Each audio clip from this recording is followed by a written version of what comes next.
Evangelho, quarta-feira da 11ª semana do Tempo Comum.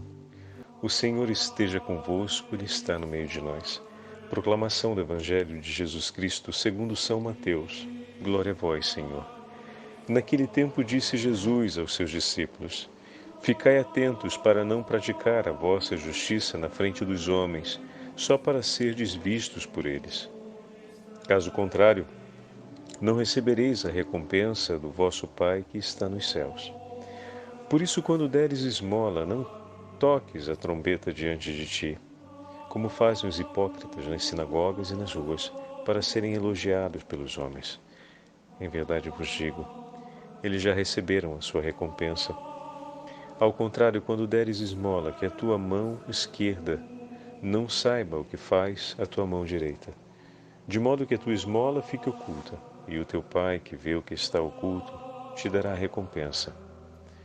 Quando orardes, não sejais como os hipócritas, que gostam de rezar em pé, nas sinagogas e nas esquinas das praças para serem vistos pelos homens.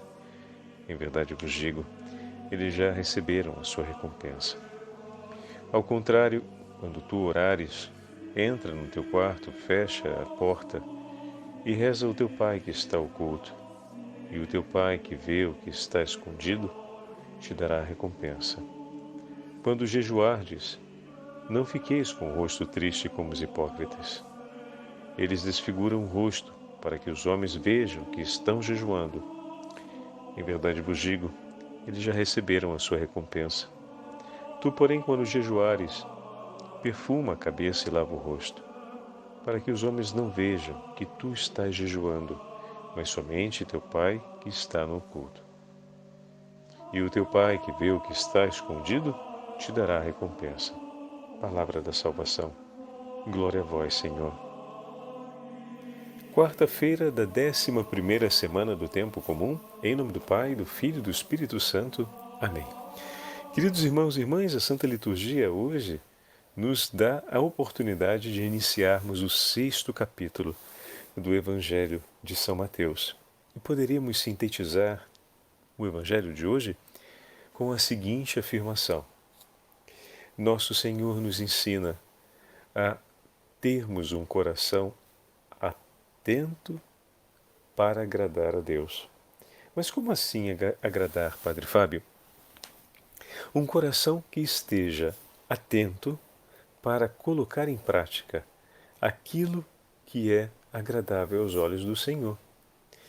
Durante todo o 5º capítulo, falávamos a respeito da centralidade do amor, como medida única, medida primeira e medida última do nosso coração.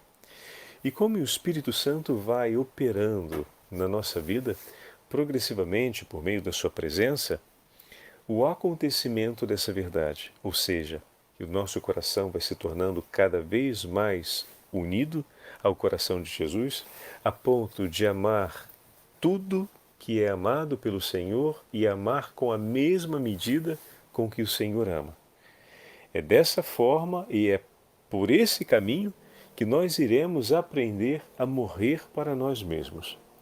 A morte para si mesmo, como nós falávamos, ela acontece em paralelo ao aprendizado desse amor. Quanto maior é a minha entrega a esse amor, maior é o meu desejo de não ter o meu coração orientado de um outro modo. Por isso a exigência do Evangelho, que poderia ser esmagadora, torna-se doce e suave, como nos ensinam os santos. Porque o nosso coração não deseja outra coisa que não seja aquilo que o Senhor nos propõe. Então aquela rebelião entre acolher e desejar algo que é distinto do que Deus nos propõe, vai se pacificando e vai deixando de fazer-se sentir com força e violência, porque não apenas o nosso entendimento e a nossa vontade se orientam segundo aquilo que Deus inspira no nosso coração, mas também pouco a pouco vamos amalgamando uma prática dessa experiência. Uma prática que se concretiza através da caridade ao próximo e através do zelo ardente por guardar e tomar como referência, como única voz do próprio coração, a voz do Senhor na palavra. E hoje estamos diante desse Evangelho que nos fala repetidamente do Senhor que vê no segredo, vê na intimidade, e a ideia da recompensa. Lembra que falávamos há poucos dias atrás a respeito da gratidão? A resposta ao amor que conhecemos e reconhecemos de Deus por nós, diante da condição nossa que conhecemos e reconhecemos, a nossa resposta a esse amor de Deus, ela é gratidão, né? Então a gratidão é a resposta que o homem dá de amor ao amor recebido pelo Senhor. E para que a gratidão seja autêntica, é preciso que nós tenhamos reconhecido a nossa condição, onde estávamos, o que tínhamos nos tornado e como o amor de Deus foi por nós infinitamente bom e nos resgatou daquela condição. Foi para além daquela realidade que era nossa e nos tirou em direção à realidade que é sua e desejada desde toda a eternidade por nós. Se a gratidão, como nós falávamos, ela tem um caráter de mérito. Em que sentido mérito, Padre Fábio? Falávamos há poucos dias atrás. Quando nós recebemos um dom, é responsabilidade nossa, na medida em que reconhecemos a preciosidade daquele dom e a importância dele na nossa vida, é responsabilidade nossa guardá-lo, ter a custódia desse dom para que ele não se perca. E para que ele possa, como ele é algo dinâmico, para que ele possa realizar tudo aquilo para qual ele foi gerado e entregue a nós, né? Assim, o dom da paciência não é para você ser paciente apenas em uma situação da sua vida, mas para forjar no seu caráter a virtude da paciência. De maneira que você aprenda a ser paciente em várias situações concretas da sua vida, mas, sobretudo, que você traga consigo aquela paciência que te torne um homem de esperança, um homem silencioso, um homem capaz de estar atento ao falar de Deus, um homem capaz de suportar a limitação e a fragilidade do seu irmão, um homem capaz de ver para além da dor que sente. Então, tudo isso é a plenitude do acontecimento da paciência. O Senhor não nos concede o dom apenas para uma situação concreta e limitante da nossa vida, mas para que Ele opere toda aquela realidade para a qual Ele foi pensado, desejado por Deus e entregue a nós. Bendito seja Deus por isso. Então existe uma responsabilidade nossa que não é transferível. Aquela de, na medida em que vamos conhecendo tudo isso, que não é assim, né, tão óbvio, mas nós vamos tomando essa consciência e a gente vai dizendo, puxa vida, isso que o Senhor me entrega é muito importante, e eu me torno o primeiro custódio, o primeiro zelador, o primeiro guardião daquilo dali que me foi entregue pelo Senhor. E esse é o elemento meritório. Esse é o elemento que merece a recompensa. A recompensa por aquilo que foi uma escolha sua e foi um ato de fidelidade seu, em gratidão, ou seja, um ato de gratidão, né? Um ato de fidelidade em resposta de gratidão àquilo que foi recebido. Então ali existe o mérito, e falávamos a respeito dos méritos da Virgem Maria, que tem os seus méritos por suas virtudes, ela que foi preservada do pecado original e assim viveu por toda a sua vida.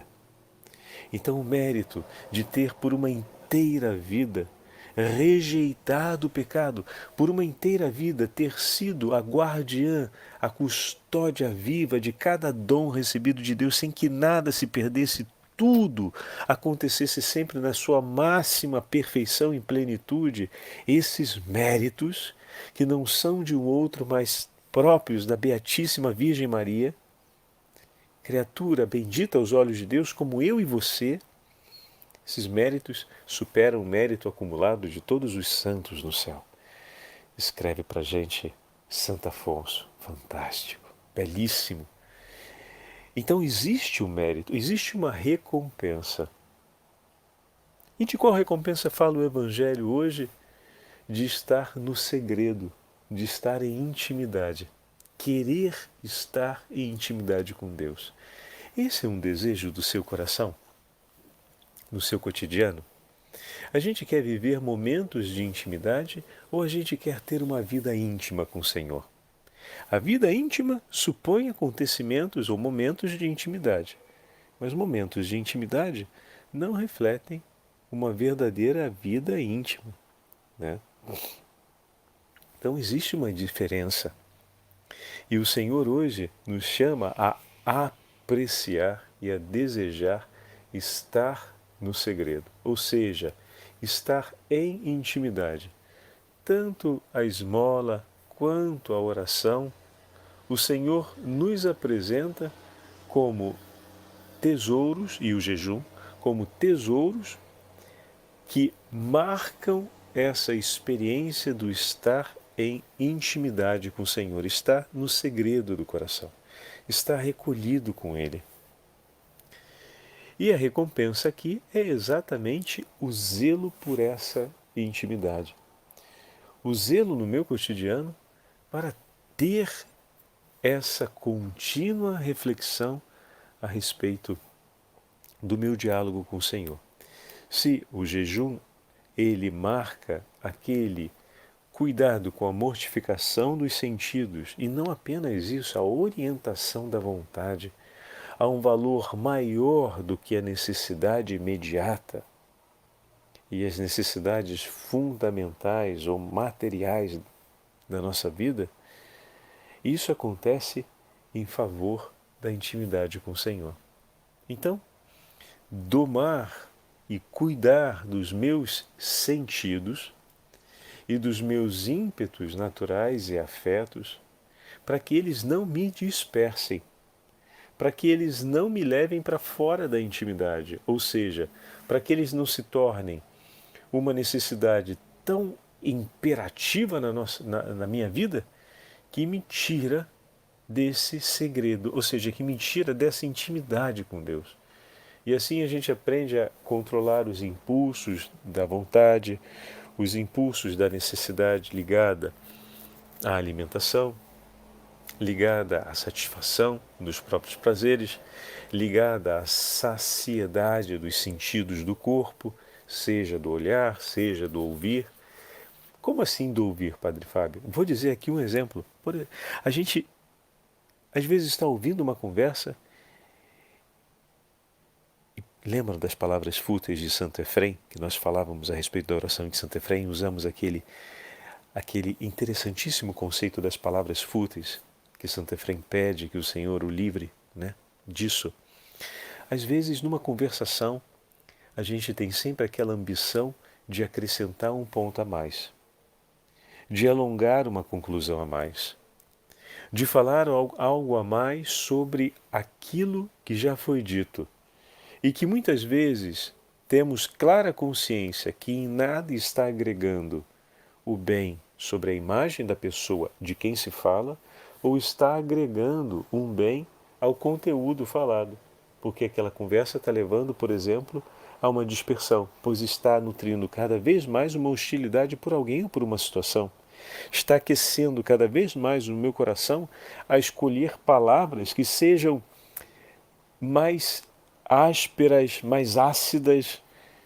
Então, deixar de acrescentar um ponto ou deixar de aguçar o interesse em ouvir o que o outro tem a dizer para tornar mais ácida aquela conversa, isso é um ato de mortificação. Isso poderia ser comparado a um jejum. Em evitar aquela palavra a mais que o coração já percebeu que não vem ao bem do tema ou de quem se fala, e ao mesmo tempo frear o interesse do ouvido a querer recolher mais aquele ultimíssimo comentário que está por sair, está coçando na boca do outro, e eu vou também ajudando a coçar mais para que venha o conhecimento. Isso pode ser matéria de dispersão para o meu coração. Dispersão em que sentido? Porque vai me levar, ou pode me levar, a ser menos caridoso na hora de interpretar os fatos, a ser mais pungente, ou seja, mais, talvez até agressivo na hora de avaliar a situação. Pode me levar a ser um pouco menos tolerante e a refletir menos sobre a misericórdia na hora de agir em relação àquele irmão, em relação àquela situação que está sendo falada. Isso tudo me dispersa, me tira do segredo, me tira da intimidade. Me tira da intimidade porque essa centralidade da relação com o Senhor, que é fundamental para eu discernir bem, inclusive os fatos relacionados a essa conversa, ela diminui, ela não está mais no centro. Isso que deveria estar ao centro deixa de estar. E ficou ao centro a satisfação daquele apetite, ou seja, daquela minha vontade, daquele desejo que nasceu porque eu fui aguçando os sentidos e, por meio dos sentidos, o interesse ligado a eles. Então, esse é um exemplo de como esse exercício do jejum, por exemplo, me perdoem a redundância de exemplo, toda hora falando, mas é um ponto.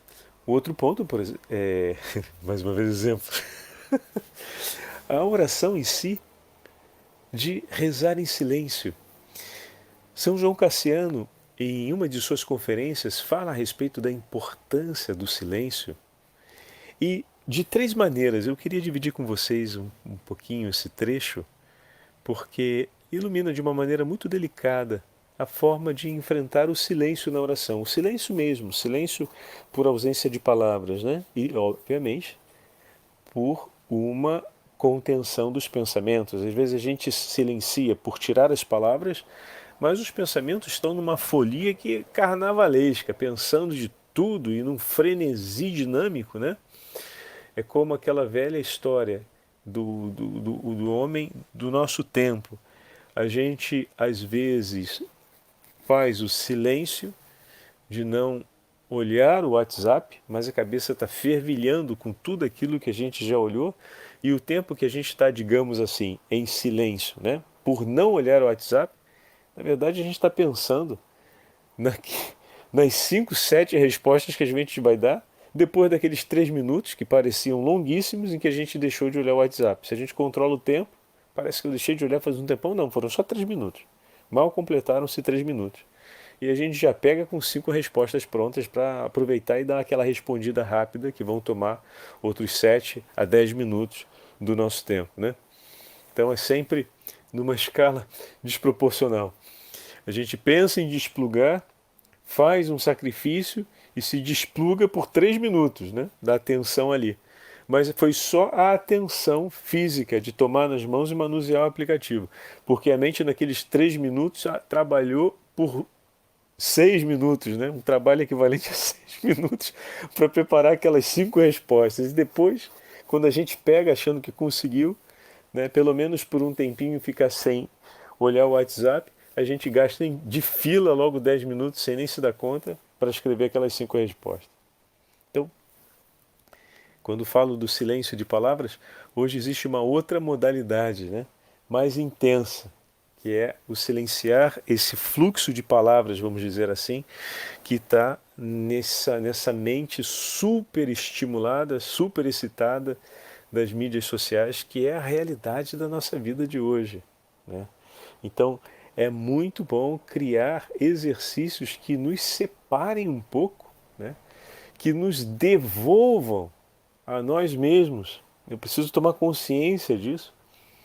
Porque como posso estar no segredo, ou seja, estar em intimidade com o meu Senhor, se eu não consigo nem parar comigo mesmo, né? Estou sendo continuamente roubado de mim por todos esses afazeres que foram sendo agregados no dinamismo relacional das mídias sociais. e eu não me dou conta. E depois sinto que falta esse espaço de intimidade na minha oração, sinto a oração como um acontecimento mecânico, como um movimento a mais na minha vida, sim, um movimento a mais no meio de tantos esses outros movimentos que nos roubam, até chegar ao ponto de sentir que a oração também é algo que está me roubando de mim, quase como se estivesse me fazendo mal, quando na verdade ela é uma das coisas que nos pode salvar, né? Porque tem o poder de nos devolver na mão daquele que nos ama. E tem o poder de, por primeiro, nos restituir a nós mesmos, sob a regência da graça, conduzidos pela graça. Não como ato próprio, né, mas como ato de Deus. Toda oração é um agir de Deus que suscita, que inspira o coração do homem e que sustenta o agir do homem na inspiração que foi gerada. Então, essa é uma grande graça. Mas está vendo aí? A gente falando e amarrando um elemento da nossa vida prática que está em sintonia com o Evangelho de hoje e entra diretamente com a nossa meditação. Então, como é importante guardar o segredo. São João Cassiano fala a respeito do silêncio e usa 3 modalidades. Vamos ler aqui o trechinho rapidinho para a gente poder percebê-las. Devemos ter um cuidado muito especial, escreve São João Cassiano, em seguir os preceitos evangélicos que nos mandam, o preceito evangélico que nos manda entrar no nosso quarto e fechar a porta para orar ao nosso Pai. Olha só, está falando de uma questão prática. Entrar no quarto, tem que levar a sério entrar no quarto e fechar a porta. Entrar no quarto mesmo, fechar a porta mesmo. Está fazendo essa referência. Por quê? Eis como podemos cumpri-lo. E ele diz agora. Rezamos no nosso quarto quando, agora ele vai considerar não apenas o quarto físico, mas o que pode ser esse entrar e fechar a porta do quarto. Rezamos no nosso quarto quando retiramos totalmente o nosso coração do tumulto e dos ruídos dos pensamentos e das preocupações. E numa espécie de face a face secreto e cheio de doce intimidade, desvelamos ao Senhor os nossos desejos e falamos com Ele de nossos pensamentos.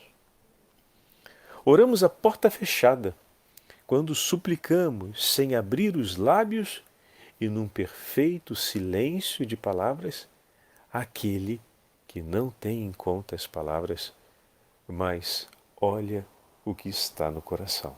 Olha que bonito. Isso podemos fazer literalmente fechando a porta do nosso quarto com o celular do lado de fora, por exemplo. Ou então podemos fazer isso em um tempo que nos recolhemos entre uma atividade e outra do nosso cotidiano, né?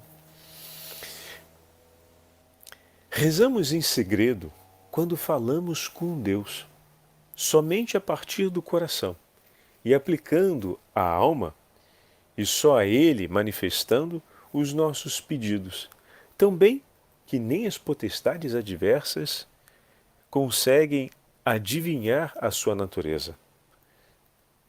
Tal é a razão do profundo silêncio que convém guardar na oração. Não devemos ter em vista apenas não distrair o nosso irmão que está rezando ao nosso lado ou próximo de nós, com os nossos sussurros, gritos, cantos ou outros ruídos. Nem ser um obstáculo para as suas almas em oração, pelos nossos inconvenientes, ou seja, pelas coisas que a gente possa fazer, pedir. Então vê que o outro está rezando e vai ali exatamente falar com ele, puxar assunto, né? Mas também esconder o objeto dos nossos pedidos aos nossos inimigos, que, se assim não fosse, multiplicariam os seus ataques. O que significa isso? Falando brevemente. Ele diz que as intenções do nosso coração devem ser faladas em silêncio ao Senhor, ou seja, no íntimo do coração. A gente já ouviu falar que o inimigo lê a nossa mente enquanto a gente reza. Não, absolutamente não. Ele não tem esse poder de ler a nossa mente. Mas ele percebe a eficácia da nossa oração. E quando você começa a falar sobre, por exemplo, você começa a falar com a Virgem Maria sobre o quanto você se preocupa por uma pessoa que você ama e começa a pedir a ela que no seu infinito amor materno olhe e guarde, proteja sob o seu véu, acompanhe e, sobretudo, seja por ela um amparo nos momentos difíceis. A Virgem Maria, ouvindo, começa a agir a partir da sua súplica. E o inimigo vê isso. Ele vê o efeito da tua oração.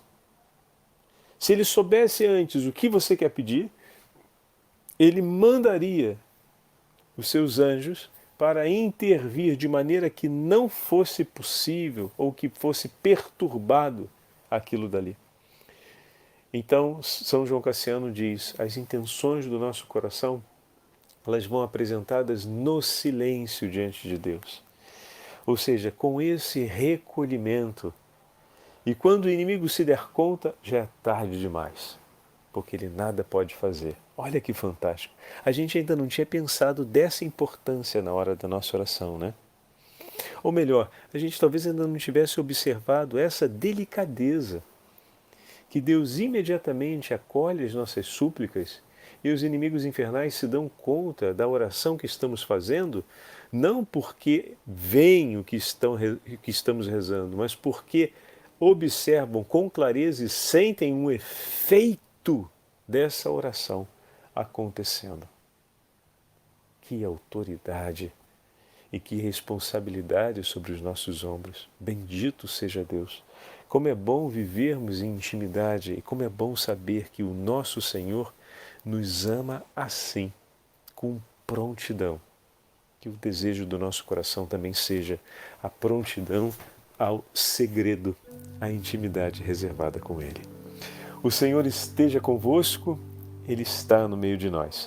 Pela intercessão da Beatíssima Virgem Maria e de São João Cassiano, abençoe-vos o Deus Todo-Poderoso, Pai, Filho e Espírito Santo. Amém.